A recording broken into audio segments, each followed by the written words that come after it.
સમાચાર મોરબીમાંથી ઝુલતા પુલ કેસ આરોપીની મોદક તુલા કરાઈ। એના દ્રશ્યો અમે આપને બતાવીએ। કડવા પાટીદાર કેળવણી મંડળ દ્વારા જયસુખ પટેલની મોદક તુલા કરાઈ। નવનિર્મિત ઉમા સંસ્કારધામ મંદિરનો પ્રાણ પ્રતિષ્ઠા મહોત્સવ ઉજવાયો હતો। મોદક તુલા બાદ કડવા પાટીદાર પરિવારમાં મોદક પહોંચાડાશે તેવી વિગતો છે। જયસુખ પટેલની મોરબીમાં પ્રવેશ બંધી છે। 3 દિવસીય શરતી મંજૂરી લઈ કાર્યક્રમમાં હાજરી આપી હતી। તો આપને જણાવી દઈએ કે આરોપીની મોદક તુલા કેમ, એક સવાલ એ થાય જ્યારે મોરબીમાં આટલી મોટી દુર્ઘટના બની ગઈ હતી। ઝુલતા પુલ બારી 135 લોકોના મોત થયા હતા।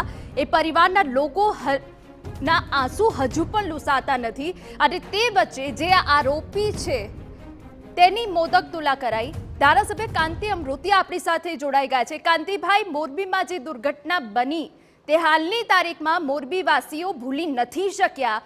જેમને મોરબીવાસી આરોપી માને છે તેની મોદક તુલા કેટલી યોગ્ય? બેનશ્રી, જ્યારે બ્રિજની ઘટના બની ત્યારે પણ હું સ્થળ ઉપર હતો અને 3 દિવસ અહીંયા રહી અને બધું જે પણ કરવાનું હતું એ કર્યું અને સરકાર તરફથી જે પણ કાર્યવાહી કરવાની હતી એ કરી। કોર્ટમાં કેસ ચાલે છે અને એ જયસુખભાઈ એ કોર્ટમાંથી મંજૂરી લઈને મોરબી આવ્યા હતા ને એ જે જમીન છે આખી જે જમીન છે, અહીંયા જે ઉમા ભવન બનાવ્યું છે, મંદિર બનાવ્યું છે, એ સ્વર્ગશ્રી OR પટેલ સાહેબ અમારા પાટીદારના મોભી હતા, એને એ જમીન લીધેલી હતી। એની જમીનમાં સમાજે એવું નક્કી કર્યું કે OR પટેલ સાહેબે જમીન લઈ રાખી છે સમાજ માટે, તો એમાં એના પરિવારને તુલાથી એને જોખી અને પ્રસાદથી જોઈ ખાય। પ્રસાદ બીજું કઈ એવું કઈ સાકર કે ચાંદી નહીં, ઉમાના પ્રસાદથી એને કર્યા છે અને કોર્ટનું કામ હાલે એ પણ એ સમાજે નિર્ણય લીધો હોય। પણ કાંતિભાઈ, 135 લોકોના મોત થયા, એ પરિવારના લાગણી હજુ દુભાઈ છે, હજુ પણ ઝુલતો પુલ એમની આંખોની સામે આવે છે।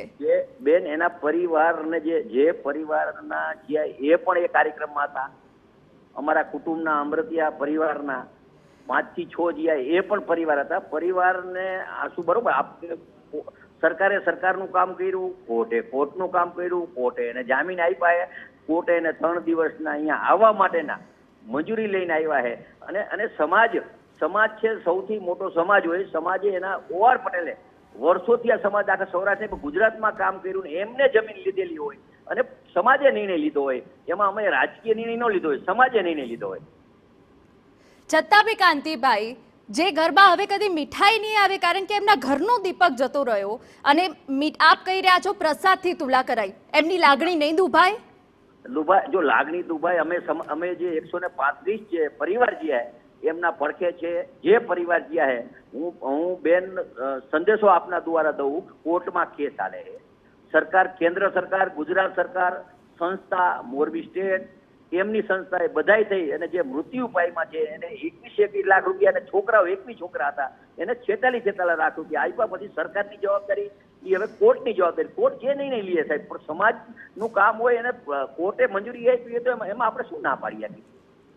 બિલકુલ। લલિત કગતરા પણ આપણી સાથે જોડાયા છે કે જેઓ પણ કાર્યક્રમમાં ઉપસ્થિત હતા। લલિતભાઈ, આપ ત્યાં હાજર હતા? જી હા। તો આપની સામે જયસુખ પટેલ કે આજે મોરબીના 135 લોકોના મોતના પરિવાર જેને આરોપીની નજરે જોવે છે, કે જેઓ ધુતકારે છે, એની મોદક તુલા એ આપની આંખમાં ન ખટકી? જરાય નહીં, બિલકુલ નહીં, બિલકુલ નહીં। શું કારણ એની પાછળ? જયસુખ પટેલ નિર્દોષ છે એવું મેં 1000 વાર કીધું છે, ડંકાની ચોટ ઉપર કીધું છે અને હજી પણ ટીવીમાં હું સ્પષ્ટ કહી રહ્યો છું કે જયસુખ પટેલ જો ગુનેગાર હોય તો પેલા કલેક્ટર ગુનેગાર છે, મોરબી નગરપાલિકાના અધિકારીઓ ગુનેગાર છે। જયસુખ પટેલ તો માત્ર સેવા કરવાને માટે ગયેલા હતા। જયસુખ પટેલ પાટીદાર સમાજના ભીષ્મ પિતામહ OR પટેલના પનોતા પુત્ર છે અને એમનું રક્ત તુલા અથવા મોદક તુલા અથવા ચાંદી તુલા અથવા સોના તુલા અથવા ગમે તે તુલા થાય, પાટીદાર સમાજને હર હંમેશા માટે જયસુખ પટેલ માટે ગર્વ છે ને ગર્વ રહેવાનો છે। પણ લલિતભાઈ, એ ઘટનાથી આપ વાકેફ છો કે જ્યાં જયસુખ? હું વાકેફ છું, તે દિવસે પણ સ્ટીલ નાવ તે દિવસે પણ મેં કીધું હતું કે આમાં તોમતદાર તરીકે કલેક્ટર પહેલા આવે નગરપાલિકાના પદાધિકારીઓ ભેલા આવે, જયસુખ પટેલને તમે હોળીનું નારિયેળ બનાવોમાં આજે નહીં પણ તે જ દિવસે, જે સેમ દિવસે બનાવ બન્યો તે દિવસે પણ લલિત કગથરાનું આ જ સ્ટેટમેન્ટ હતું. આજે પણ હું તમને એ જ સ્ટેટમેન્ટ આપી રહ્યો છું કે જયસુખ પટેલ નિર્દોષ છે. લલિતભાઈ. એટલે અને બીજો બેન, આમાં તમે દોષિત છે કે નિર્દોષ છે એ કોર્ટ નક્કી કરશે. તમારો ને મારો કોઈનો રિવ્યુ લેવાની કોઈ જરૂર નથી. જયસુખ પટેલ એક ઉદ્યોગપતિ છે, અમારા દાનેશ્વર છે, અમારા સમાજના રત્ન છે, અને આ પાટીદાર સમાજ કાયમને માટે જયસુખ પટેલ માટે માનથી જુએ છે. પણ લલિતભાઈ, જ્યારે જયસુખ પટેલ ઝુલતા પુલનું ઉદ્ઘાટન કરવા ગયા હતા તેઓ પણ જાણતા હતા અને પુરાવા બોલે છે કે આ પુલનું મરામત બાકી હતું.